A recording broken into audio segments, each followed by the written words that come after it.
Hello everyone, welcome to our YouTube channel. हमारा आज का सेशन उन स्टूडेंट्स के लिए बहुत रेलेवेंट होने वाला है जो एमकॉम एंट्रेंस एग्ज़ाम की प्रिपरेशन कर रहे हैं। अब अगर एमकॉम एंट्रेंस एग्ज़ाम की बात करें तो इससे रिलेटेड बहुत सारे प्रैक्टिस सेट,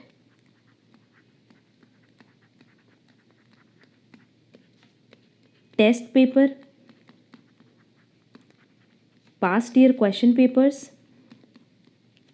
एंड वो टॉपिक्स जो एग्ज़ाम पॉइंट ऑफ व्यू से रेलेवेंट हैं उन पे हम डिस्कशन कर रहे हैं और सबकी क्लास आपको हमारे चैनल पे मिल जाएगी।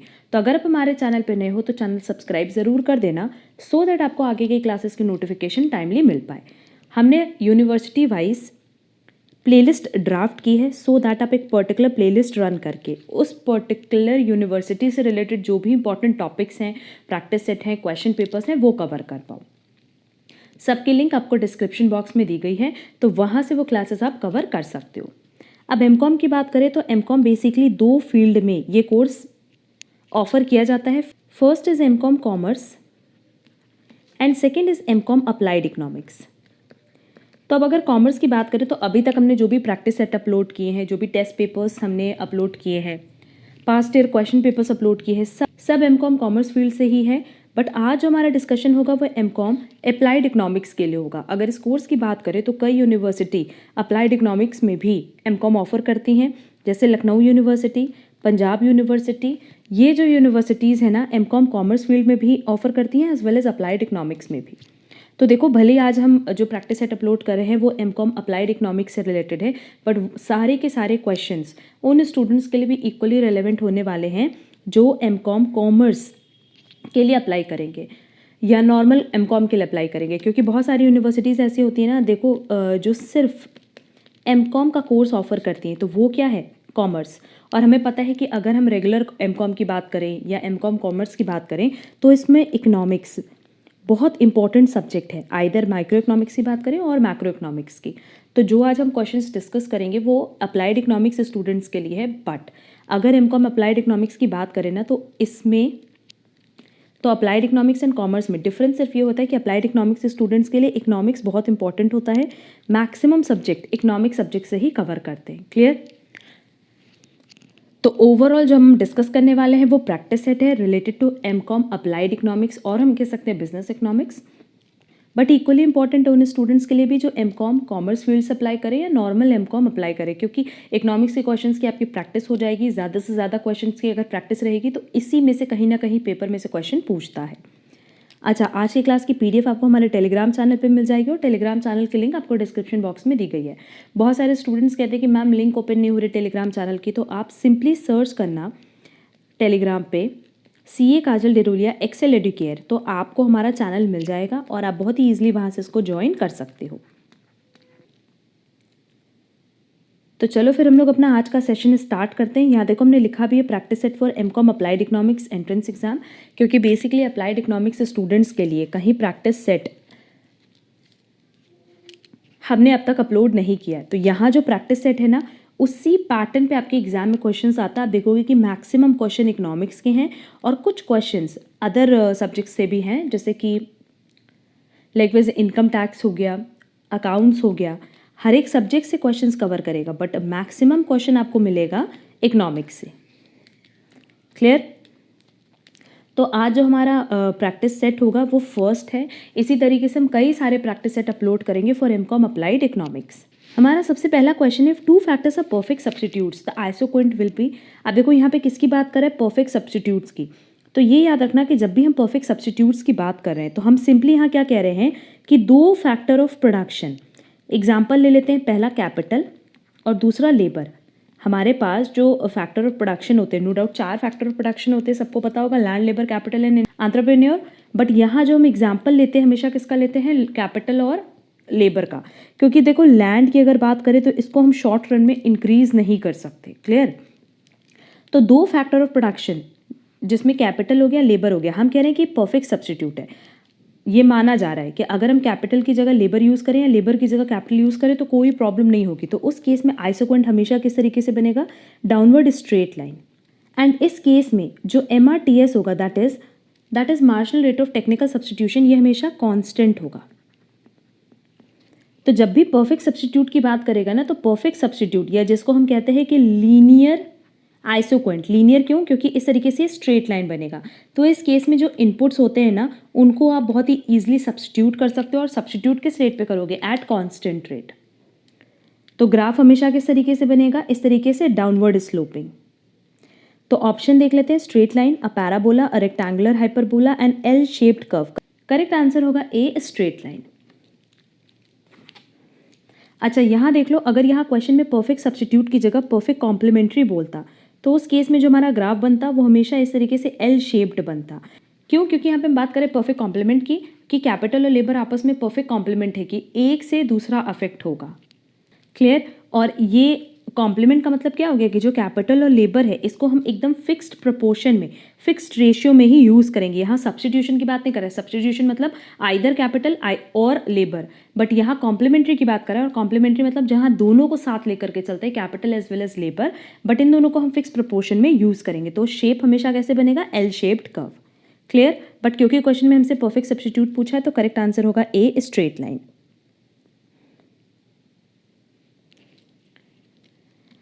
Next, a profit maximizing firm will stop production in the short run if price is, अगर आप अपनी एवरेज वेरिएबल कॉस्ट भी रिकवर ना कर पाओ, तो उस केस में हम ये मानते हैं कि प्रोडक्शन स्टॉप हो जाएगा या शटडाउन पॉइंट आएगा। तो करेक्ट आंसर होगा C, less than average variable cost. Next, net profit is equal to, no doubt अगर हम नेट प्रॉफिट की बात करें तो हम किसकी बात करें? Total revenue minus total cost. Option देखो, total revenue minus total cost, gross profit minus implicit cost, gross profit minus explicit cost, explicit cost minus implicit cost. ये तो पॉसिबल ही नहीं है। यहाँ फर्स्ट ऑप्शन देखो, लिखा है कि टोटल रेवेन्यू, मतलब जो भी हमारा टोटल रेवेन्यू है, जब हम इसमें से टोटल कॉस्ट लेस कर देंगे तो नेट प्रॉफिट आ जाएगा। करेक्ट आंसर होगा A. Next, a demand curve which is parallel to the horizontal axis showing quantity has the price elasticity equal to, देखो horizontal axis बोला है मतलब parallel to x axis है। क्लियर? तो यहाँ हमारा ED क्या है? इन्फिनिटी, और इस टॉपिक पे हमने डिटेल डिस्कशन किया हुआ है। करेक्ट आंसर होगा B, infinity. Next, the opportunity cost of a factor of production. Opportunity cost मतलब next best alternative available. Let say A को दो जगह से ऑफर आया है। फर्स्ट ऑफर है जॉब का, जहाँ उसको 50,000 रुपीज़ पर मंथ मिलेगा, और दूसरा ऑफर है कि वो अपना बिजनेस स्टार्ट करे, जहाँ से वो एटलीस्ट 70,000 पर मंथ अर्न करेगा। तो नो डाउट दोनों अगर ऑप्शन में से कंपेयर किया जाए तो ए क्या चूज़ करेगा? बिजनेस करना, बट ये बिजनेस करने के लिए उसको ये जॉब छोड़नी पड़ रही है। तो जॉब क्या है उसके लिए? Opportunity cost. अपॉर्चुनिटी कॉस्ट का मतलब होता है नेक्स्ट बेस्ट ऑल्टरनेटिव अवेलेबल, कि आपके पास इस बिजनेस के अलावा जो दूसरा ऑप्शन अवेलेबल है उसको हम कहते हैं अपॉर्चुनिटी कॉस्ट। तो as per given option correct answer होगा C, what it can be earn in the next best alternative use. Next, which of the following curves is not U shaped? A B C U shaped होता है, AC भी होता है, marginal cost curve भी होता है। But अगर हम एएफसी की बात करें तो एएफसी कर्व इस तरीके से डाउनवर्ड स्लोपिंग होता है, बट ये कभी भी एक्स एक्सिस को टच नहीं करता। करेक्ट आंसर होगा बी, द एएफसी कर्व। अच्छा, ये जो कर्व्स हैं जितने भी तरह के इकोनॉमिक्स में, हमने बताया भी था कि हम उस पर बहुत जल्दी डिटेल डिस्कशन सेशन अपलोड करेंगे, जहां हम सारे कर्व्स पे डिस्कशन करेंगे, ग्राफ पे डिस्कशन करेंगे एंड रिलेशन पे डिस्कशन करेंगे। Next, a kink in the demand curve signifies, अब देखो ओलिगोपोली मार्केट की बात करें तो हमें पता है कि एक पर्टिकुलर प्राइस पे पर्टिकुलर क्वांटिटी फिक्स होती है, तो इस पे इस तरीके से डिमांड कर्व बनता है। बट जब कोई भी सप्लायर अपनी प्राइस चेंज करता है तो उस केस में जो हमारा डिमांड कर्व है वो इस तरीके से किंक्ड होगा, दैट इज टूटा हुआ होगा। क्योंकि सिंपली ओलिगोपोली में ये माना जाता है ना कि अगर आपने एज अ सप्लायर प्राइस कम किया तो बाकी सारे सप्लायर आपको फॉलो करके प्राइस कम कर देंगे। क्लियर? तो ऑप्शन देख लेते हैं, sudden change in the consumers taste and preference, a rigid price for the product, a shutdown point for the firm, marginal rate of substitution. Correct answer होगा B, a rigid price for the product, क्योंकि वहाँ पे हम ये मान के चलते हैं ओलिगोपोली में। जैसे एग्जांपल ले लो, अगर हम बात करें कोल्ड ड्रिंक मार्केट की, तो सबको पता है कि अप्रॉक्स 15 रुपीज़ की अगर आपको बॉटल मिलती है, तो वो कोका कोला हो, पेप्सी हो, थम्सअप हो, ड्यू हो, कोई भी बॉटल आप लेने जाओ आपको 15 रुपीज़ की मिलेगी। क्योंकि वहाँ पे ना प्राइस का कंपटीशन नहीं होता, वहाँ पे किसका कंपटीशन होता है? क्वांटिटी का।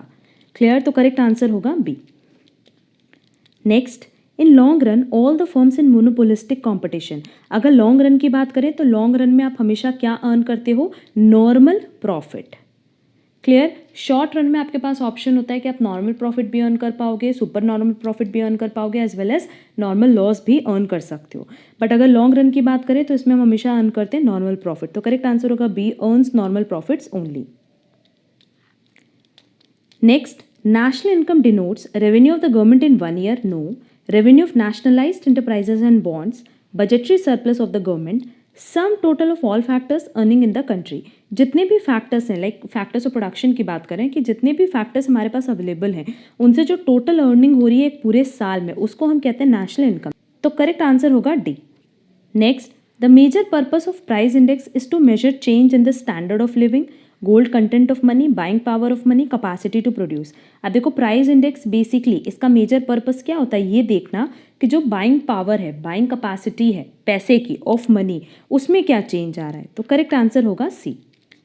Next, which of the following is included in the calculation of personal income but not national income?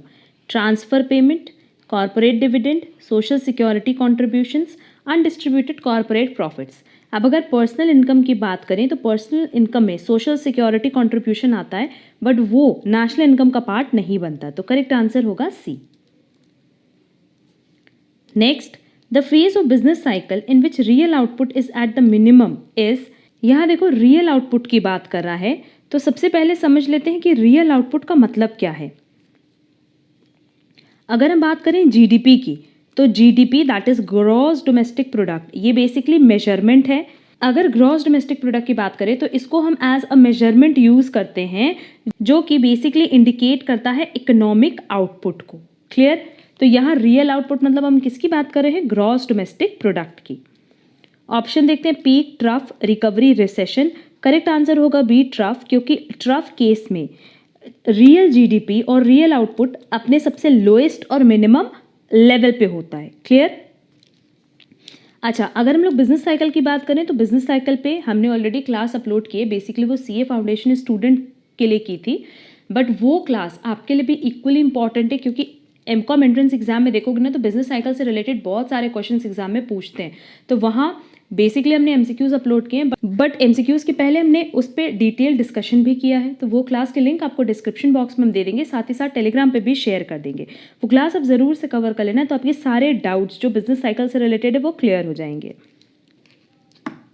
Next, the demand pull inflation is caused by an increase in import prices, interest rate, the price of raw material, the level of consumer spending। अगर raw material की price बढ़ती, इसको हम cost पुल inflation कहते हैं। But हमसे question में पूछा है डिमांड पुल इन्फ्लेशन, तो करेक्ट आंसर होगा D, the level of consumer spending.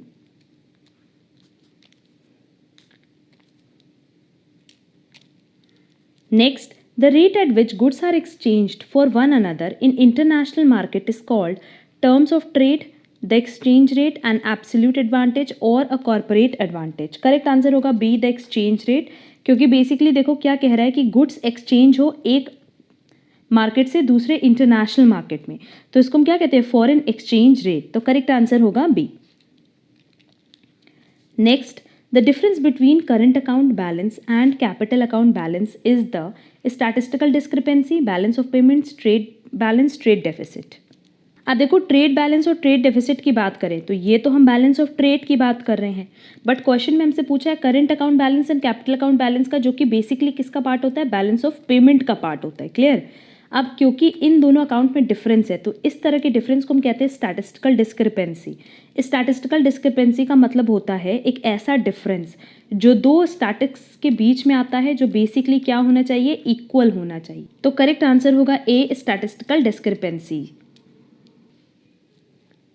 Next, the supply of goods in economics means stock available for sale, total stock in the warehouse, actual production of the good, quantity of the good offered for sale at a particular price per unit of time. आप supply की बात करें तो no doubt यहाँ हम किसकी बात करते हैं, पर्टिकुलर प्राइस पर्टिकुलर टाइम पे जो क्वांटिटी ऑफ गुड्स हमारे पास अवेलेबल है सप्लाई के लिए। तो करेक्ट आंसर होगा D. Next, which one of the following is called the Gossen's second law. अब अगर गोसेंस सेकेंड लॉ की बात करें तो law of equi marginal utility, और फर्स्ट लॉ की बात करें तो law of diminishing marginal utility answer होगा।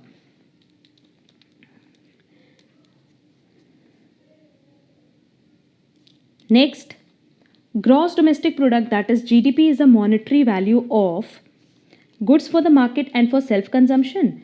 All final goods and services produced in a year. Stock of goods and services, goods produced for the markets only. अब gross domestic product की बात करें तो इसका मतलब सिंपली क्या होता है कि जो फाइनल गुड्स आपने पूरे साल में बनाया या जो भी सर्विसेज आपने पूरे साल में दी उसके एडिशन को हम कहते हैं जीडीपी. तो करेक्ट आंसर होगा B.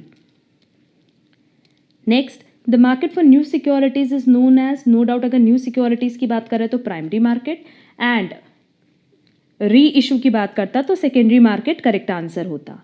Next, dividend is paid on issued share capital, subscribe share capital, called up share capital और paid up share capital. Correct answer होगा D, paid up share capital, क्योंकि dividend हमेशा हम किस पे पे करते हैं, पेड अप शेयर कैपिटल पे. Next, the cost of one thing in terms of alternative given up is called, पहले ऊपर डिस्कस किया है कि ये बेसिकली नेक्स्ट बेस्ट ऑल्टरनेटिव की बात कर रहा है. तो करेक्ट आंसर होगा D, opportunity cost. Next, demand for factors of production is derive demand, joint demand, composite demand, none of the above. यह फैक्टर्स ऑफ प्रोडक्शन की बात कर रहा है बेसिकली लैंड, लेबर, कैपिटल की. इसकी डिमांड हमेशा डिराइव डिमांड होती है क्योंकि ये कहीं ना कहीं किसी दूसरे प्रोडक्ट की डिमांड की वजह से ही अराइज होता है. क्लियर, मतलब कहीं आपको प्रोडक्शन करना है कंज्यूमर के लिए, उसके लिए ही फैक्टर्स ऑफ प्रोडक्शन यूज होगा. तो करेक्ट आंसर होगा A, derive demand. Next, which of the following is known as long run average cost curve. Correct answer होगा एनवलप कर्व, क्योंकि बेसिकली कैसे बनता है, इन एनवलप फॉर्म. और हमने पहले बताया कि हम इस पर बहुत डिटेल डिस्कशन अभी करने वाले हैं जहाँ हम सारे कर्व्स, ग्राफ्स, डायग्राम्स डिस्कस करेंगे, तो वहाँ इस पर डिटेल डिस्कशन कर लेंगे. Next, in which type of economy do consumers and producers make their choices based on the market forces of demand and supply. No doubt correct answer क्या होगा, capitalist economy, क्योंकि कैपिटलिस्ट इकोनॉमी में basically होता है कि जो market में जिस भी प्रोडक्ट की डिमांड है उसी को हम बना करके बेचने के लिए रेडी होते हैं. मतलब जो कंज्यूमर चाहें हम वही बना करके बेचेंगे. क्लियर, तो ऑप्शन देते हैं, mixed economy, command economy, market economy और Islamic economic system. Correct answer होगा सी, मार्केट इकोनॉमी, क्योंकि कैपिटलिस्ट इकोनॉमी को हम मार्केट इकोनॉमी के नाम से भी जानते हैं. Next, minimum number of members in case of public company 7 और ये प्राइवेट कंपनी पूछा होता तो आंसर होता 2. अच्छा, अगर पब्लिक कंपनी प्राइवेट कंपनी की बात करें तो बेसिकली कंपनी जो कि फॉर्म्स ऑफ बिजनेस ऑर्गेनाइजेशन है उस पर भी हमने डिटेल डिस्कशन किया है, जिसकी लिंक आपको डिस्क्रिप्शन बॉक्स में मिल जाएगी. इसलिए हमने बताया कि आप जिस भी यूनिवर्सिटी के लिए प्रिपरेशन करें उसकी जो हमने प्लेलिस्ट बनाई है ना वो एक बार रन करके देख लो, क्योंकि उस प्लेलिस्ट में आपको सारे टॉपिक्स जो एग्जाम पॉइंट ऑफ व्यू से रेलेवेंट है वो मिल जाएंगे, और जो अभी तक अपलोड नहीं किए वो धीरे धीरे अपलोड कर रहे हैं. Next, debenture holders of a company are its share holders, no. Creditors, debtors, no. Cash holders, no. Debenture holders, जिन्होंने आपकी कंपनी में डिबेंचर्स में इन्वेस्ट किया है, मतलब जिसको भी आपने डिबेंचर्स इशू किया है, नो डाउट वो क्या है, आपके क्रेडिटर्स है जिनको आपको पेमेंट करना है. तो करेक्ट आंसर होगा B. Next, by which act government checks restrictive trade practices. Correct answer होगा एमआरटीपी एक्ट. बेसिकली एमआरटीपी का फुल फॉर्म है monopolies and restrictive trade practices act 1969. But अब हम एक और पॉइंट बता दें कि इसको अब खत्म कर दिया गया और कि एमआरटीपी एक्ट की जगह कौन सा एक्ट आया है, कॉम्पिटिशन एक्ट 2002. बट क्योंकि क्वेश्चन में हमारे पास एमआरटीपी का ऑप्शन दिया तो करेक्ट आंसर होगा B, MRTP act. Next, when a company takes over another one and clearly becomes a new owner, the action is called merger, no. Acquisition, strategic alliance, cartel. Correct answer होगा B, acquisition, क्योंकि acquisition में यही होता है कि आप दूसरी company को टेक ओवर कर लेते हो और जिस कंपनी को आपने टेक ओवर किया है उसकी खुद की जो आइडेंटिटी है वो खत्म हो जाती है.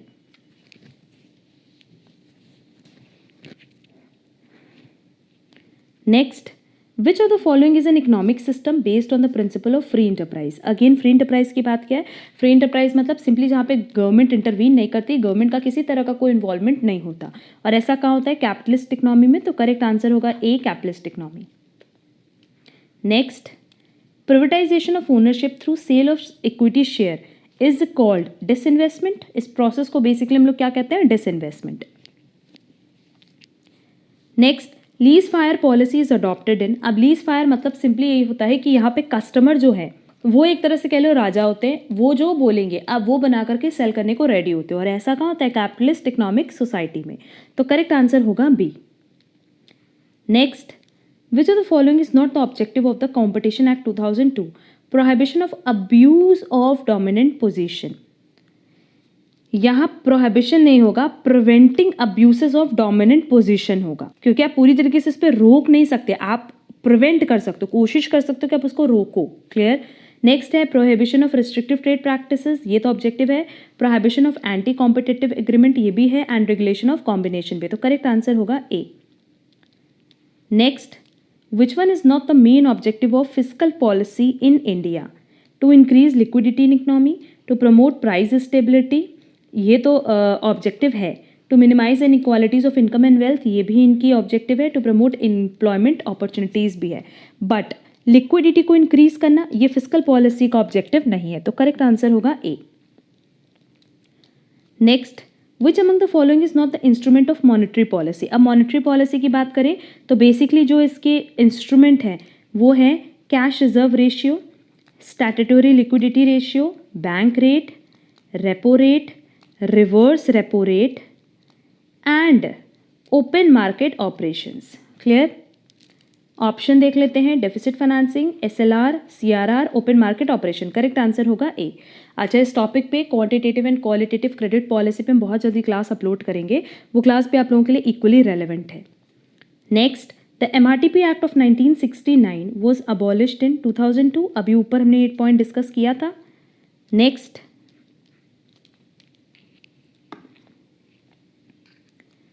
Macro environment consist of. अब अगर हम लोग मैक्रो एनवायरनमेंट की बात करें तो हम एग्रीगेट की बात करें. इसमें पहला आता है political and legal environment. Next है इकोनॉमिक एनवायरनमेंट.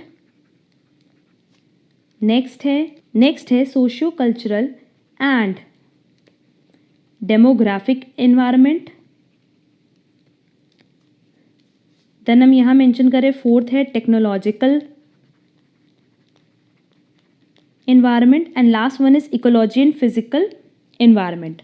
तो ऑप्शन देख लेते हैं. Cultural forces, technological forces, demographic forces, all of the above. But obvious correct answer होगा डी, क्योंकि ये तीनों ही मैक्रो एनवायरनमेंट का पार्ट है. Next, the heavy industry strategy of the Mahalanobis model was initiated in second 5-year plan. Next, which of the following is not current asset of a company. Current asset मतलब जो कि within a year आपको return देगा. Patent क्या है? Fixed asset है. Bills receivable current asset है. Cashable security भी करंट एसेट है. प्रीपेड एक्सपेंसेस भी करंट एसेट है. तो करेक्ट आंसर होगा A. Next, money spend to acquire और upgrade physical asset is known as. अब देखो, अगर आप फिजिकल एसेट को अपग्रेड करने के लिए या खरीदने के लिए पैसा लगा रहे हो तो नो डाउट उसका बेनिफिट आपको लॉन्ग टर्म तक मिलेगा. तो इस तरह के खर्चे को हम क्या कहते हैं? कैपिटल खर्चा, दैट इज कैपिटल एक्सपेंडिचर. अब इस पर्टिकुलर टॉपिक पे भी capital expenditure, revenue expenditure, capital receipt, revenue receipt, इस पे भी हमने डिटेल डिस्कशन अपलोड किया हुआ है, जिसकी लिंक आपको अगेन डिस्क्रिप्शन बॉक्स में दी गई है. Next, FEMA means. फेमा का फुल फॉर्म क्या है? Foreign exchange management act. Correct answer होगा B. Next, the concept of exercise was brought to the force by the industrial policy statement 1977. Next, MNCs are usually dash corporations, monopoly. इस पे हमने पहले भी discussion किया हुआ है. In probability theories, events which can never occur together are classified as mutually exclusive events. कि दो इवेंट एक साथ कभी अकर ना कर पाए तो इस सिचुएशन को हम क्या कहते हैं? Mutually exclusive event. Next, a study based on complete enumeration of data is known as.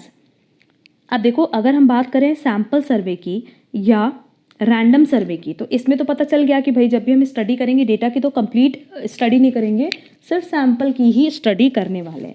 तो करेक्ट आंसर होगा सी, सेंसस सर्वे. क्योंकि सेंसस का मतलब ही होता है कि जब आप हर एक यूनिट की स्टडी करते हो. Clear.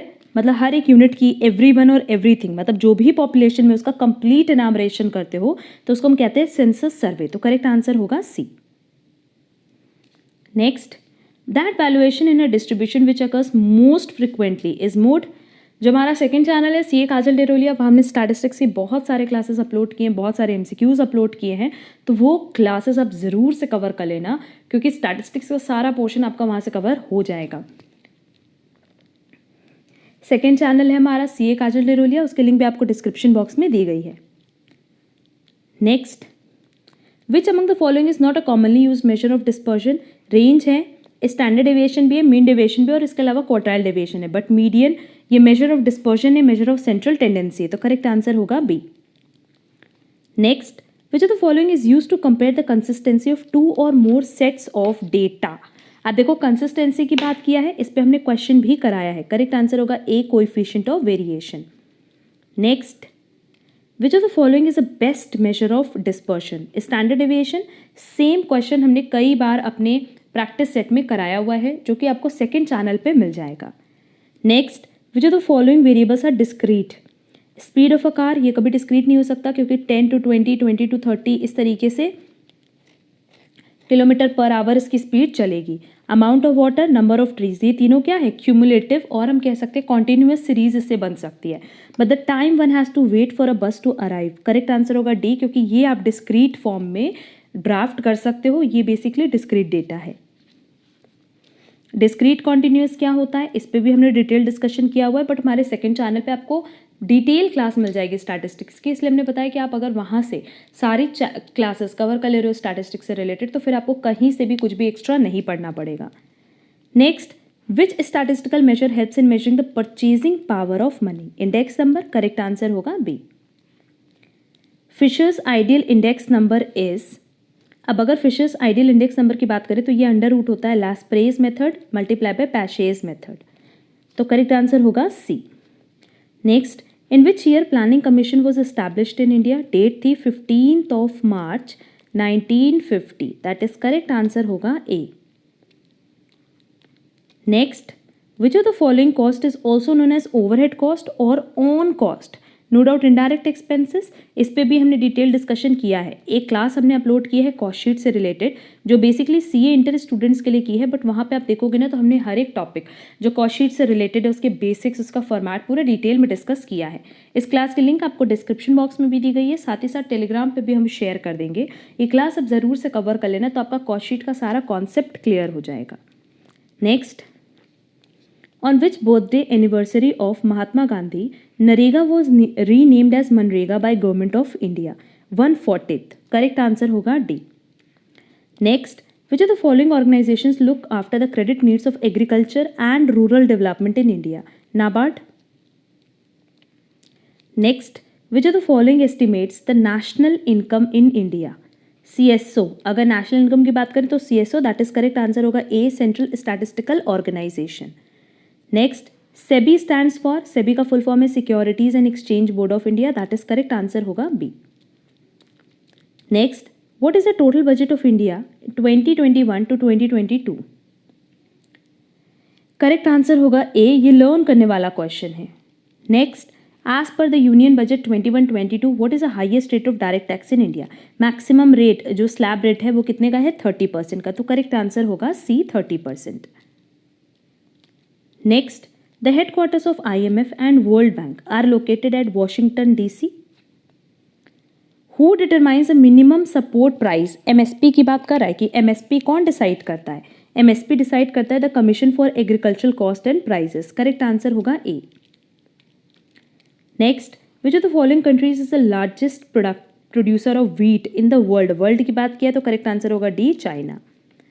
Which of the following is not a kharif crop? Mustard. ये सब क्वेश्चन लर्न कर लेना साथ ही साथ।